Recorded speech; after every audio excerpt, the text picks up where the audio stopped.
जी ने तो उसका उद्घाटन किया था और स्वाभाविक है सरकार के द्वारा उसको फंड किया गया। मुख्यमंत्री जी ने पूरा उसको देखा और उसको कल्पना को देखने के बाद हमने उसको बनाया है, जिसमें मैं उत्तर प्रदेश के आम जनमानस के लिए, जैसे दुनिया भर की पार्लियामेंट्स को, विधानसभा को लोग देखने जाते हैं, अब लोग उत्तर प्रदेश की विधानसभा देखने आए। मैं इसी सप्ताह एक पोर्टल लॉन्च करने जा रहा हूँ, जिसमें देश के आम नागरिक को भी अपना वो रजिस्ट्रेशन वहाँ पर कराएगा और उन औपचारिकताओं को पूरा करेगा। तो हम आम व्यक्ति के लिए भी उत्तर प्रदेश की विधानसभा को दर्शनार्थ और एजुकेशन के नाते से एक टूर हम कंडक्ट करने जा रहे हैं।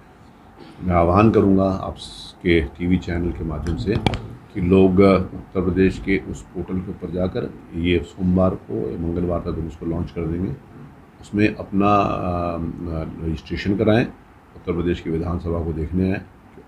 क्योंकि उत्तर प्रदेश की विधानसभा केवल 103 माननीय विधायकों की नहीं है, उत्तर प्रदेश की विधानसभा 25 करोड़ जनता की है और जनता के लिए उसको खोलने का मैंने निर्णय किया। अच्छा, कोई ऐसा इनिशिएटिव भी है आप लोग की तरफ से कि आम जनमानस के विधानसभा के कार्यों से अवगत कराया, चूँकि वो माननीय सिर्फ विधायक को ही समझते हैं कि विधायक बन गए? नहीं, मैंने इसीलिए बोला ना कि हम एक पोर्टल लॉन्च कर रहे हैं, जिसमें मैंने कहा कि हम एक स्टडी टूर होगा। तो आम व्यक्ति को पता चलना है कि विधायिका होती क्या है, विधायक का क्या काम होता है, रजिस्ट्रेशन का क्या काम होता है। क्योंकि आम जनता की, जिस समय हम भारत का संविधान पढ़ते हैं तो भारत के संविधान में पहली लाइन है, we the people of India. We the people of India का मतलब जनता के द्वारा चुने हुए लोग, और जनता के द्वारा चुने हुए लोगों से अपेक्षा होती है कि जनता की उन उम्मीदों को पूरा करें, और सरकार का काम होता है उसको पूरा करने का। माननीय मुख्यमंत्री जी के नेतृत्व में सरकार उसको बखूबी कर रही है। तो लेकिन आम व्यक्ति को नहीं मालूम कि विधानसभा में कैसे प्रश्न उठाए जाते हैं, कैसे कमेटीज़ काम करती हैं, कैसे लोगों का काम होने चाहिए, कैसे अधिकारियों की क्या जिम्मेवारी है। क्योंकि संविधान में हर व्यक्ति की अपनी अपनी जिम्मेवारी तय और सबकी सीमा रेखा तय है। तो उस नाते से सब लोग अपना अपना काम करते हैं, लेकिन आम जनमानस को इतनी जानकारी नहीं थी। इसलिए मैंने कहा कि हम स्टडी टूर भी कराएंगे। उस स्टडी टूर में लोगों को बताएंगे कि कैसे कैसे सरकार काम करती है, विधायिका कैसे काम करती है, सरकार कैसे काम करती है, लोकतंत्र के तीनों स्तंभ होंगे, क्या क्या जिम्मेवारी है, कॉन्स्टिट्यूशन ऑफ इंडिया क्या कहता है। तो ये हम स्टडी टूर भी, मैंने कहा, उस पोर्टल के ऊपर देंगे और पूरे का पूरा जनता के बीच में आएगा, और जनता से हम आह्वान करेंगे उसको अपनी रजिस्ट्रेशन करा के, बुक करा कर उसको ज़रूर देखने हैं। अच्छा, चंद्रयान 3 सावन के महीने में काशी आकर बाबा के दर्शन करना एक सौभाग्य की बात है। यहाँ पर मेरे को निमंत्रण सनबीम स्कूल के प्रबंधकों के द्वारा प्राप्त हुआ था कि उनके टीचर्स और प्रिंसिपल्स का एक सेशन करने जा रहे हैं, जो वैदिक काल का युग था और वेदा से लेकर आज तक का जो युग है, इसमें भारत की वर्तमान समय में प्रासंगिकता क्या है, इसके ऊपर चर्चा होगी। उस विषय के ऊपर मैं यहाँ पर उपस्थित हूँ। उत्तर प्रदेश की विधानसभा विगत माननीय योगी मुख्यमंत्री जी के दूसरे कालखंड के अंतर्गत एक नया स्वरूप लिया है। जिस प्रकार से सरकार ने काम किया है और सरकार के द्वारा किए गए काम का विधानसभा के बीच में चर्चा होती है, उसमें एक पॉजिटिव साइन मिला है कि 4 विधानसभा के सत्र हो गए और एक दिन सिर्फ 36 मिनट के लिए एडजर्नमेंट हुआ। उसका कारण दो कारण है। एक तो सरकार अपने जवाब से तैयार होकर विधानसभा में आती है, और विपक्ष अपना दायित्व का निर्वहन करता है, प्रश्न पूछकर, सुझाव देकर।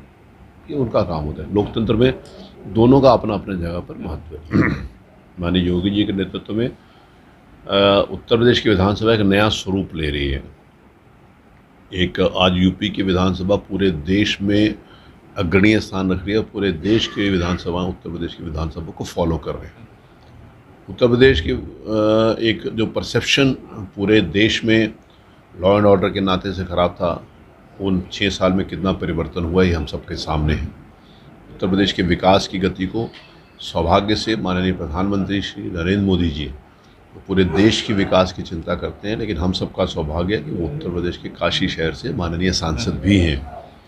उस नाते से हम सबकी जिम्मेवारी भी बढ़ जाती है और अपेक्षाएं भी बढ़ जाती हैं, उम्मीदें भी बढ़ जाती हैं। और जिस समय अपेक्षाएं और उम्मीदें बढ़ती हैं तो उसके अनुरूप वर्तमान में प्रदेश की सरकार और सौभाग्य से माननीय मोदी जी के संरक्षण और उनके मार्गदर्शन में पूरा देश के साथ उत्तर प्रदेश भी प्रगति के पथ पर आगे है।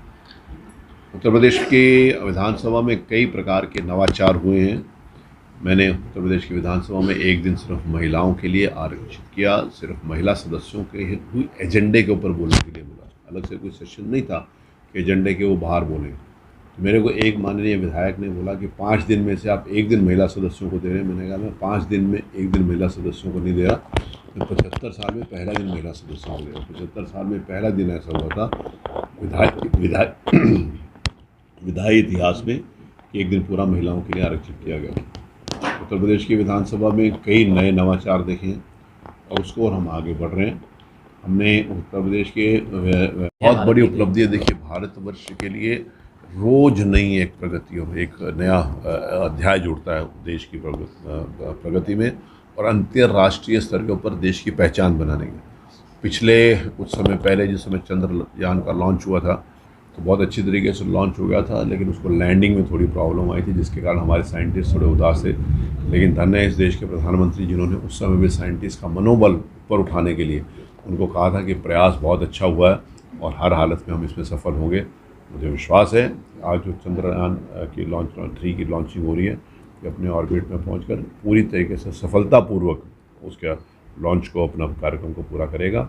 ये पूरे देश के लिए गर्व की बात है और पूरे देश की शुभकामनाएं हैं उसके लिए। माननीय प्रधानमंत्री जी का नेतृत्व और हमारे साइंटिस्ट की क्षमता, योग्यता, मेधा जो पूरे देश और दुनिया जिसको देखता है वो मिलाकर इस समय साइंटिस्ट का भी मिलाकर वो होगा सारी की सारी चीज़ इस समय पूर्ण रूप से सफल होगा। तो देश आज भी प्रसन्न है, उसके नाते से और प्रसन्नता बढ़ेगी। मैं चंद्रयान 3 के लिए बहुत सारी शुभकामनाएं देता हूँ। इस देश के प्रत्येक नागरिक के लिए, प्रत्येक व्यक्ति के लिए गौरव का क्षण होगा।